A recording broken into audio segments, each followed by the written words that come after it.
everybody, and welcome to the Wealth Guard Show. I'm your host, Tom White. We've got a short week now coming up. We've got the Labor Day holiday weekend and 3 days here. Monday was off on the stock market.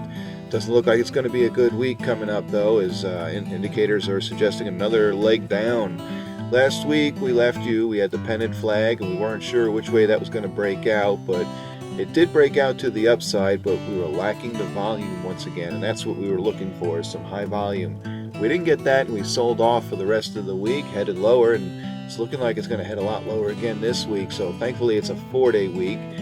We'll take a look at that and much more here in the Economic Mechanics. I want to give a thanks to all the people out there who've been helping out with the CFA. As I mentioned last week, I'll be looking to raise some money for that purpose, taking the classes and going to take the rigorous exam. So thanks again for donations. They help. Anything that helps there. PayPal, you can hit that above on wealthguardshow.com and donate. Every dollar helps. Also, we make money through the website. Click around and see if there's anything you like. Also, we give some classes here to teach some of these economic mechanics and learn how to apply them to your portfolio and your retirement account. I want to give a thanks out once again to everybody. Really appreciate your help. And we'll begin with our economic mechanics. And if you've been following the show, then you know that the economic mechanics is based on 3 key principles. Point 1, the US dollar and the commodities move in the opposite direction. And point 2, commodities and interest rates move in the same direction. And last, high interest rates are bears for stocks.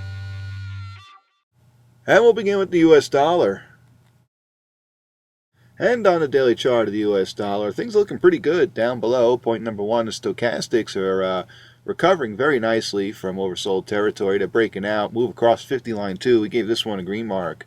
Above that, point number 2, we've got confirmation of that bullish move with those MACDs. The green line crossed over the red.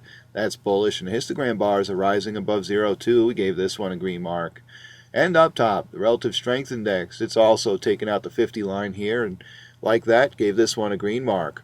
Also note, too, that US dollar is now trading over its 50-day moving average. That's a plus, too, so things are looking good on the daily chart for the US dollar. And on the weekly chart of the US dollar, down below, point 1, the stochastics are trying to recover there at the 20 line as the green line's flattening here and moving in towards the red. We gave this one a yellow mark. And above that, point number 2, we gave this one a green mark as the MACDs are deflected nicely and the histogram bars are moving higher. Up top, the relative strength index is challenging the 50 line. We gave this one a yellow mark. And summing up the US dollar, we analyzed daily chart and the weekly chart. On the daily chart, we found the stochastics, MACDs, and relative strength index were all looking pretty good, and we gave them a green mark. Over on the weekly chart, stochastics were neutral. We gave them a yellow mark. MACDs were bullish. We gave those a green mark. Relative strength index was also neutral, so we gave that a yellow mark. And for a total, we got some improvement here. We got 0 red marks, 2 yellow marks, and 4 green marks for the US dollar. And we take a look now at the commodities represented by the CRB Index. And on the daily chart of the commodities, down below point 1, the stochastics are looking overbought and they're turning here. We gave this one a yellow mark. Green line crossed over the red, and that's bearish. If it drops below 80, we're going to give this one a red mark, but it looks like it's going to do that here this week. Above that, point number 2, we got the MACDs. They're giving up a little steam here, and the histogram bars are dropping a bit too. They're still in bullish territory, though, so we gave this one a yellow mark. Up top, the relative strength index is also losing steam, and it's heading toward the 50 line. Want to see a bounce here soon. Gave this one a yellow mark. And over on the weekly chart, down below, point 1, the stochastics are moving up higher. They're challenging that 50 line. We gave this one a green mark. Above that, point number 2, MACDs are starting to level off here, and the histogram bars are doing the same. We gave this one a yellow mark. Up top, relative strength index is challenging the 50 line here. Want to see it break through. We gave this one a yellow mark. And summing up the commodities, we analyzed daily chart and the weekly chart. On the daily chart, stochastics, the MACDs, and relative strength index were all neutral, and we gave them a yellow mark. On the weekly chart, stochastics were bullish, and we gave those a green mark. MACD's relative strength index, though, they were neutral still too, so we gave this one a yellow mark. For a total, we got 0 red marks, 5 yellow marks, and 1 green mark for the commodities. And we'll take a look now at the 10-year Treasury yield. And on the daily chart of the 10-year Treasury yield, down below, point number 1, those stochastics are looking bearish here. The green line crossed over the red, giving us a sell signal here. And it's heading below the 50 line too. We gave this one a red mark. Above that, point number 2, the MACDs, they're also starting to lose steam and they're converging, and the histogram bars are dropping toward that 0 line too. We gave this one a yellow mark.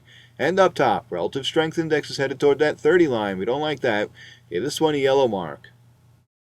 And on the weekly chart, things are not looking good. It looks like we're heading lower on interest rates. Down below, point number 1, the stochastics are buried in oversold territory here. We just got a bearish signal. We gave this one a red mark. And above that, point number 2, MACDs continue to decline, and the histogram bars are dropping too. We gave this one a red mark. And above that, point number 3, relative strength index. It was challenging that 30 line there, and you see that it's rebounded off of that, and so it's heading lower. We gave this one a red mark.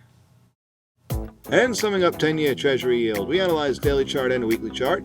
On a daily chart, the stochastics were bearish. We gave them a red mark. MACD's relative strength index, they were neutral. We gave those a yellow mark. And on the weekly chart, stochastics, the MACDs, and the relative strength index were all bearish. It looked like we're heading lower. Gave them red marks. For a total, we got 4 red marks, 2 yellow marks, and 0 green marks for the 10-year Treasury yield. That means that money is starting to flow into the 10-year Treasuries themselves, and looks like it's going to be some foreign European money. And now we'll take a look at the Dow Jones Industrial Average. And on the daily chart of the 10-year Treasury yield, down below, point number 1, those stochastics gave us a bearish signal, and they were in overbought territory, and they're now declining below that 80 line. Gave this one a red mark. That's not looking good. Above that, point number 2, those MACDs are starting to converge, and the histogram bars are dropping too, so this is looking to confirm those stochastics. For now, we gave it a yellow mark. Up top, the relative strength index, it failed to challenge that 50 line. It's heading lower. We gave this one a red mark. And on the weekly chart, down below, point 1, the stochastics getting a slight little response here from the 20 line here. We gave this one a yellow mark. And above that, point number 2, the MACDs are looking like they're coming in for a landing, and the histogram bars are flattening and perhaps moving up a little higher too, so we gave this one a yellow mark. Up top, relative strength index has bounced off that 30 line. It's flattened out here. We want to see it move a little higher, so now we gave it a yellow mark. And so summing up the Dow Jones, we analyzed daily chart and a weekly chart. On the daily chart, the stochastics, they were looking bearish, and we gave them a red mark. Not looking good at all. And the MACDs, they were looking neutral, but they were looking like they were going to head lower. We gave them a yellow mark. And the relative strength index, they were negative. We gave this one a red mark. Over on a weekly chart, stochastics and MACDs and relative strength index were all neutral. We gave them a yellow mark. And for a total, we got 2 red marks, 4 yellow marks, and 0 green marks for the Dow Jones. Looks like we're definitely losing some steam here in the Dow Jones and stocks. And so we've been coming up with scores for the US dollar, the commodities, the 10-year Treasury yield, and the Dow Jones, looking for where the strengths are and where the weaknesses lie. We did this by analyzing the number of positives and weighing against the number of negatives and coming to a conclusion that way. And in first place this week, it's the US dollar. We got 4 green marks, 2 yellow marks, and 0 red marks. And coming in second place this week, it's the Commodities, CRB Index. We got 1 green mark, 5 yellow marks, and 0 red marks. And coming in third place, it's stocks, Dow Jones Industrial Average. We had 0 green marks, 4 yellow marks, and 2 red marks, but we're definitely losing a little steam here. And last place, it's the 10-year Treasury yield. Looks like interest rates are going lower, and that's given us 0 green marks with 2 yellow marks and 4 red marks. That's good for 10-year Treasury prices as money is flowing into Treasuries. In fact, Treasuries and the US dollar are the top performers for this week. And we take a look now at our market gauge. The object here is to be as far in the right column in bullish territory as possible and as far away from the left column in bearish territory. And in first place this week, it's the US dollar, tied actually with the US Treasuries. They're moving into bullish territory. And if you remember last week, the US dollar came in last place, and we had the tie between the commodities, the Dow Jones, and the 10-year Treasury yield. Now we got some clearer definition on where we're headed. Dollar looks strong, Treasuries look strong. Commodities are heading weaker, and looks like we're going to be heading lower there too, but that came in second place. Dow Jones Industrial Average, that came in third place, and it too looks like it's heading a lot lower. And as well as the 10-year Treasury yields, they look like interest rates are heading lower as money will be flowing out of the stock market and into the Treasuries themselves. So this is not a good week for us to move back into stocks, as you could imagine here, as we're going to sit on the sideline. We got a 14% gain, and we sold our stocks back on July 27th go back and look in wealthguardshow.com archives for that last week in July and first week in August, where you can see the move in the economic mechanic model and why we got out of the stocks and why we've been sitting in cash ever since. And again, want to thank everybody for helping out with the CFA here by visiting the website, wealthguardshow.com, watching the videos there every week and checking out throughout the rest of the week. Also, those who donated through PayPal, every dollar helps. Really appreciate that too. And also, I'm available for some lessons here on how to apply these techniques to your portfolio. Tune in again next week. We'll do it again, and hopefully we got a better week, but I'm not so sure. It looks like it's a short one. I think we're going to be thankful for that. But for now, amen.